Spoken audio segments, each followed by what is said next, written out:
Assalamualaikum warahmatullahi wabarakatuh. Welcome back to my channel Ruang Belajar Heni. Sebelum kita bahas pada materi berikutnya, jangan lupa like, comment, dan subscribe.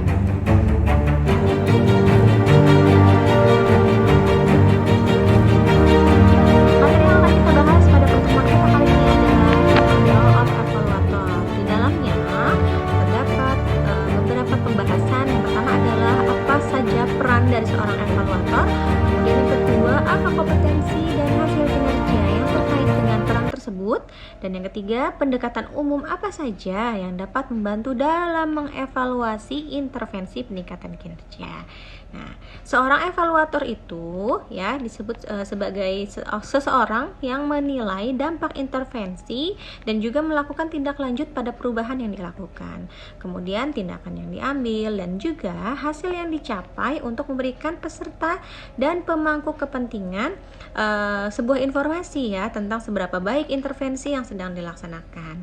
Singkatnya, seorang evaluator itu memberikan umpan balik kepada pemangku kepentingan tentang manfaat yang diperoleh dari intervensi peningkatan kinerja. Materi yang pertama adalah tentang kompetensi associated with the role of evaluator, atau bisa disebut juga dengan kompetensi yang terkait dengan peran seorang evaluator pada HPI. Nah, di dalam lingkungan sebuah perguruan tinggi itu dapat menggunakan evaluasi kinerja untuk mengidentifikasi perbedaan antara hasil kinerja yang diinginkan dengan hasil kinerja aktual pada program studi tertentu.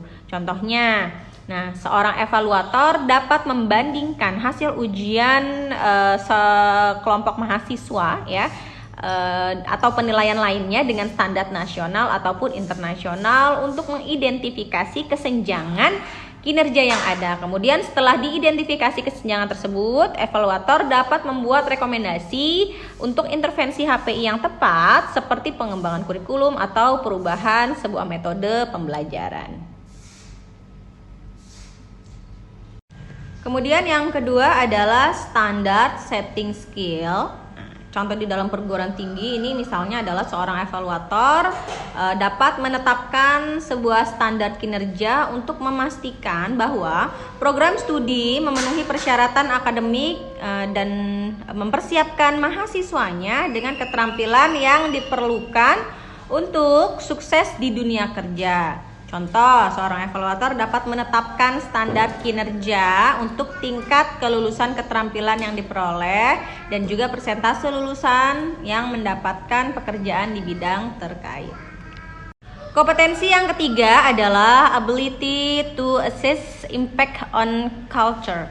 Misalnya, seorang evaluator di lingkungan sebuah perguruan tinggi itu dapat mengevaluasi dampak intervensi HPI pada budaya akademik yang ada di lingkungan tersebut dan juga kehidupan kampus. Nah, kemudian evaluasi ini dapat meliputi kualitas sebuah hubungan antara mahasiswa dan juga fakultas, kepuasan mahasiswa, dan juga kemampuan sebuah program studi untuk menarik siswa yang berkualitas tinggi. Kompetensi yang keempat adalah Human Performance Improvement Intervention Reviewing Skill.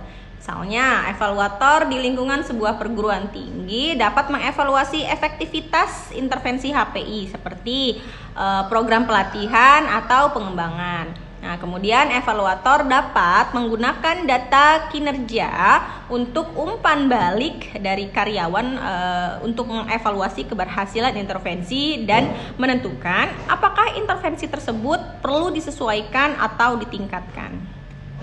Dan kompetensi yang kelima adalah feedback skills. Nah, misalnya seorang evaluator di sebuah lingkungan perguruan tinggi dapat memberikan umpan balik yang efektif kepada fakultas ataupun staf tentang kinerja mereka.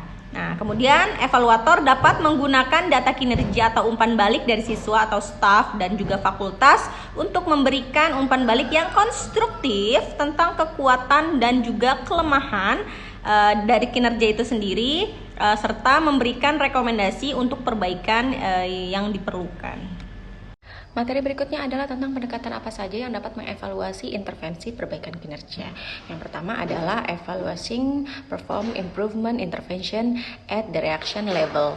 Nah, Pendekatan ini digunakan untuk mengevaluasi respon peserta terhadap perform improvement intervention. Nah, contohnya di dalam perguruan tinggi adalah evaluasi tingkat respon dapat digunakan untuk mengevaluasi kepuasan mahasiswa dengan program pelatihan atau pengembangan kurikulum baru.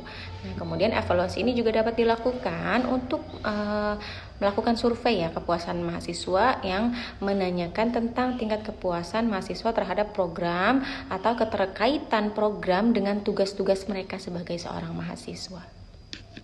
Kemudian yang kedua adalah evaluating perform improvement intervention at the learning level. Nah, pendekatan ini digunakan untuk mengevaluasi sejauh mana peserta belajar atau mengembangkan keterampilan dari perform improvement intervention ini sendiri. Nah, contohnya di dalam perguruan tinggi adalah evaluasi tingkat pembelajaran dapat digunakan untuk mengevaluasi efektivitas pelatihan dosen dalam meningkatkan keterampilan mengajar. Nah, evaluasi ini juga dapat dilakukan melalui tes pengetahuan atau tugas-tugas praktis untuk mengevaluasi pemahaman dan juga penerapan dari teknik pengajaran yang diajarkan oleh seorang dosen.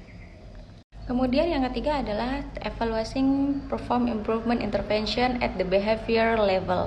Nah, pendekatan ini digunakan untuk mengevaluasi perubahan perilaku peserta setelah mengikuti intervensi perform improvement intervention tersebut. Contohnya di dalam perguruan tinggi adalah evaluasi tingkat perilaku dapat digunakan untuk mengevaluasi efektivitas program pengembangan staf dalam meningkatkan keterampilan karyawan di dalam sebuah perguruan tinggi. Nah, kemudian evaluasi ini juga dapat dilakukan melalui observasi dan juga penilaian kinerja untuk mengevaluasi perubahan perilaku karyawan dalam periode tertentu ya, gitu dalam melaksanakan tugas-tugas mereka. Kemudian yang terakhir atau yang keempat tentang evaluating perform improvement intervention at the result level.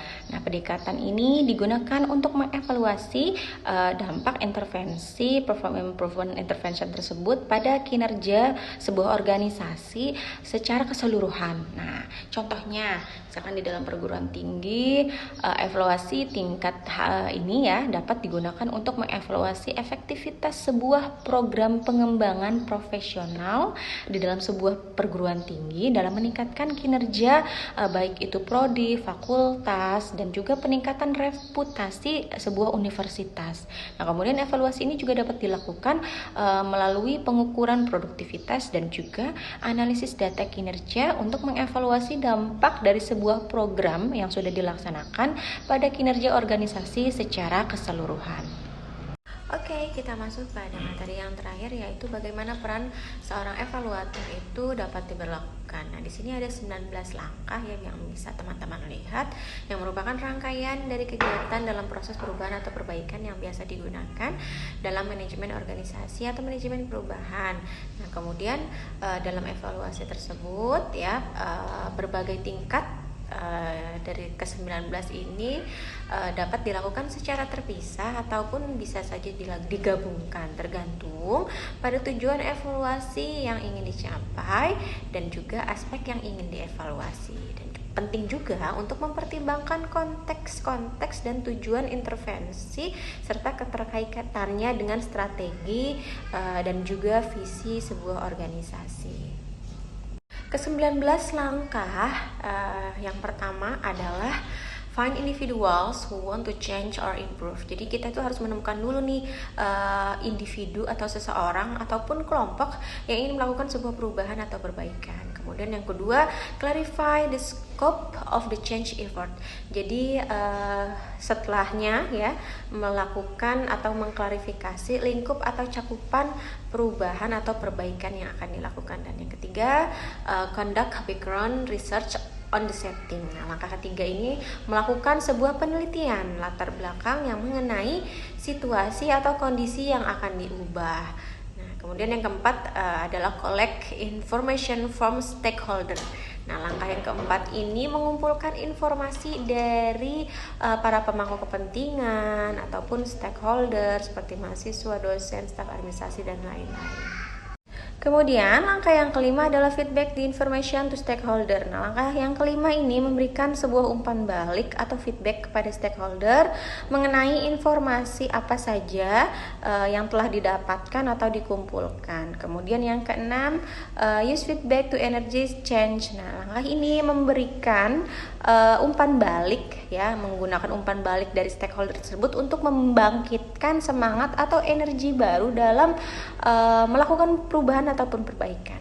Kemudian yang ketujuh, help people recognize what change is needed and why it's needed. Nah, langkah ini membantu orang-orang untuk mengenali apa saja yang perlu diubah dan juga mengapa perubahan tersebut harus dilakukan. Selanjutnya, langkah ke-8 adalah achieve group consensus on the problem or issue. Nah, langkah yang ke-8 ini mencapai sebuah kesepakatan bersama, kesepakatan yang mufakat dalam mengidentifikasi masalah atau isu yang perlu diatasi.